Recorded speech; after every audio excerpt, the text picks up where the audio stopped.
Pada zaman dahulu, hiduplah seorang putri cantik di sebuah kastil besar.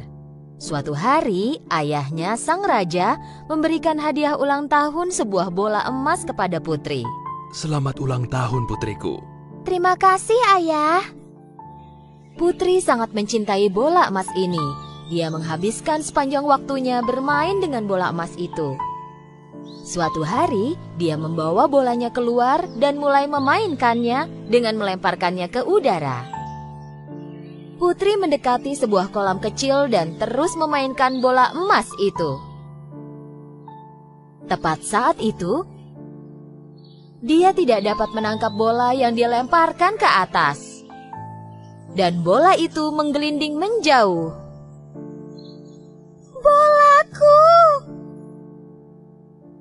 Putri mengejar bola emasnya, tetapi bola itu bergerak semakin cepat. Akhirnya bola itu jatuh ke kolam dan tenggelam. Ah, tidak! Putri duduk di tepi kolam dan menangis karena putus asa. Bola emasku yang cantik, bagaimana aku bisa mengambilnya? Tiba-tiba, dia mendengar sebuah suara. Rabbit, putri yang cantik, kenapa kau menangis? Rabbit. Putri melihat berkeliling, tetapi tidak menemukan dari mana asal suara itu. Ketika Putri melihat dari dekat, dia sadar bahwa itu adalah suara kodok yang ada di samping kolam dan kodok itu memandanginya. Kodok melompat ke arah Putri dan bertanya lagi setelah dia berhasil mendekat. Ada masalah apa, putri yang cantik? Kenapa kau menangis? Sang putri terkejut saat melihat kodok yang bisa berbicara. Kodok yang bisa berbicara? Bagaimana bisa? Ya, inilah aku, berbicara dengan putri yang cantik. Kenapa kau menangis? Setelah menenangkan diri, Putri mulai menceritakan kisahnya. Bola emas yang diberikan ayahku terjatuh ke kolam dan tenggelam.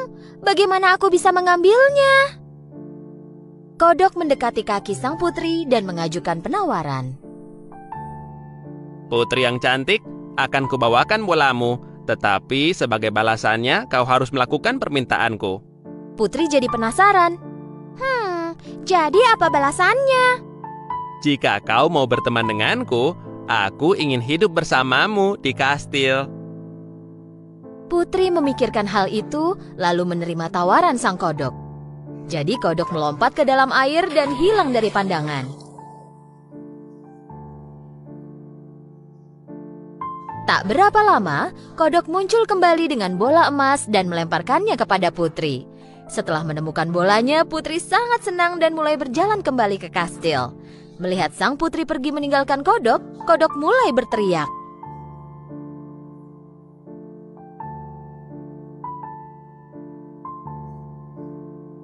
Putri yang cantik, kau melupakanku? Kau janji membawaku ke kastil.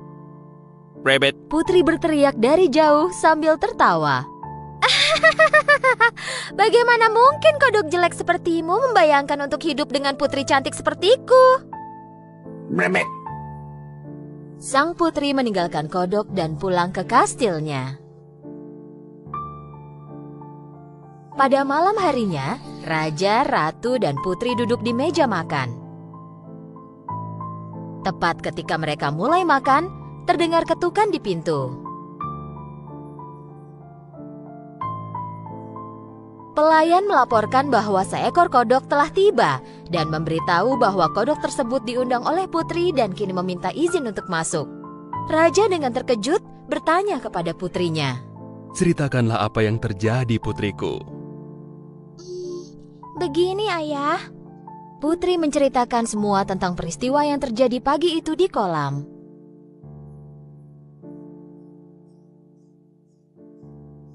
Jika kau berjanji kepada kodok untuk mengembalikan bolamu, maka tepatilah janjimu. Raja memerintahkan pelayan untuk membawa kodok tersebut masuk. Tak lama kemudian, pintu terbuka dan kodok kecil melompat masuk dan berhenti di samping meja makan. Selamat malam semuanya, dan terima kasih Raja karena sudah mengizinkanku masuk. Dengan satu lompatan besar, kodok mendarat di samping piringnya Putri. Putri memandang kodok dengan rasa tidak senang. Raja meminta sebuah piring untuk kodok, tetapi sang kodok menghentikannya. Tidak perlu menyediakan piring, aku bisa makan dari piringnya Putri.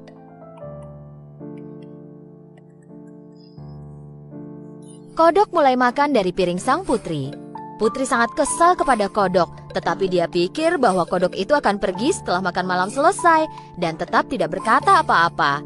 Tetapi sang kodok tak punya niat untuk pergi setelah makan.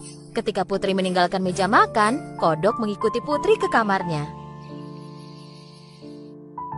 Waktu berlalu dan kodok mengantuk. Putri, aku sangat mengantuk. Aku ingin tidur di tempat tidurmu jika boleh. Karena takut ayahnya marah, Putri harus menyetujui permintaan ini juga. Kodok melompat ke atas tempat tidur Putri dan tidur di bantal Putri. Sambil menahan amarahnya, Putri berbaring di samping kodok dan tertidur. Keesokan paginya, kodok membangunkan sang putri.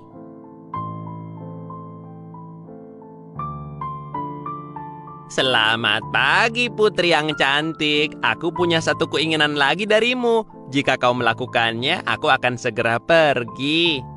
Mendengar bahwa kodok jelek itu akan segera pergi, tanpa kentara menunjukkannya, Putri sangat senang. Baiklah, katakan apa yang kau inginkan.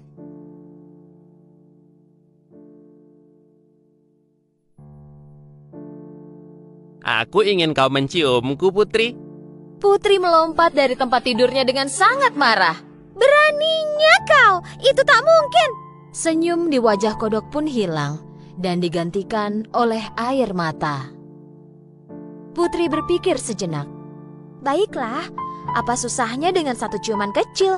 Lagi pula aku tak akan melihatnya lagi. Dan akhirnya Putri pun mencium sang kodok. Segera setelah Putri mencium sang kodok, sebuah cahaya menyilaukan menutupi kamar itu. Karena silau, Putri tak bisa melihat apapun. Tak lama kemudian, cahaya itu menghilang. Putri mulai dapat melihat lagi, tapi kali ini dia tak percaya pada apa yang dia lihat. Tepat di mana tadinya kodok berada, kini berdiri seorang pemuda tampan. Sang putri kaget dengan apa yang dia lihat. Dia tak percaya dan kemudian bertanya, "Siapa kau? Bagaimana dengan kodok yang tadi berdiri di sini?" Putri yang cantik, aku adalah pangeran dari negeri yang jauh. Penyihir jahat mengutukku dan mengubahku menjadi seekor kodok. Untuk mematahkan kutukannya, aku harus bermalam di samping seorang putri dan mendapatkan ciuman darinya. Berkatmu, aku dibebaskan dari kutukan menjadi kodok selamanya. Sang putri sangat terkejut, tetapi juga sangat senang dengan apa yang dia dengar. Keduanya pergi menghadap raja dan menceritakan semuanya. Ini harusnya pelajaran kedua yang diajarkan kodok kepadamu, putriku. Kita tidak boleh menilai seseorang hanya dari penampilannya dan menghakimi tanpa tahu seluruh kebenarannya. Raja menjamu sang pangeran beberapa hari lagi di kastilnya. Pangeran dan putri mengunjungi kolam tempat mereka bertemu pertama kali. Putri, maukah kau menikahiku dan ikut ke kerajaanku? Sang putri tersenyum dan mengangguk menerima lamaran pangeran. Dan tepat saat itu, sebuah suara memecahkan kesunyian. Rabbit, rabbit. Mereka mencari sumber suara itu. Ada kodok di samping kolam yang memandangi mereka. Mereka menahan nafas menunggu kodok itu bicara. Tapi tak terjadi apa-apa. Keduanya mulai tertawa. Jangan khawatir, kodok kecil. Aku yakin kau pun akan menemukan putri untukmu suatu hari. Dan tertawa lagi. Tak lama kemudian, mereka menikah dan hidup bahagia selamanya. Pada zaman dahulu, di negeri antah berantah, hiduplah seorang pangeran. Pangeran sudah waktunya untuk menikah, tetapi dia tidak menemukan putri untuk dinikahi. Dia berkeliling dunia untuk mencari putri calon istri.